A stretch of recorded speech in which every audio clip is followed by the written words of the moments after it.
కూడా వదులుకోదు పవన్ కళ్యాణ్.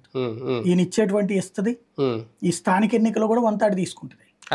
తీసుకుని ఇప్పుడు పవన్ కళ్యాణ్ లక్షణం నేను గమనించింది ఏంటంటే, వాళ్ళతో చెప్పింది కానీ ఇది కాపులతో, మనం ఇప్పుడు ఇది తీసుకుంటాం, ఫస్ట్ మనం ఫుల్ మెజారిటీగా గెలిపించండి, 100% గెలిస్తే మనం 90% పైన గెలిచామంటే కనుక మన మాట చెల్లుబాటు అవుతుంది. అయినప్పుడు రేపు వంతాడు తీసుకుంటా నేను, వంతాడు తీసుకున్నాక మీకు అందరికి పదవులు వస్తాయి, ఆర్థికంగా స్థిరత్వం వస్తుంది, అనుభవం వస్తుంది, రాజకీయ అనుభవం. నెక్స్ట్కి వచ్చేటప్పటికి ఎమ్మెల్యేలు కావడానికి అవకాశం ఉంటుంది, ఎమ్మెల్సీలు వస్తాయి మనకి.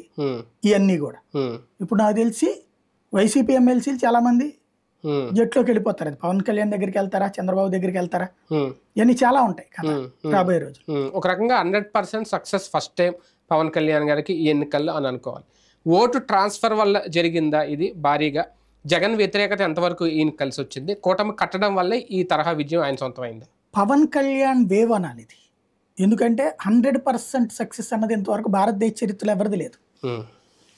175 వైనాట్ 175 అంటే వైనాట్ 21 వచ్చేసింది. అసలు ఆ మాట అనలేదు కూడా, అనలేదు.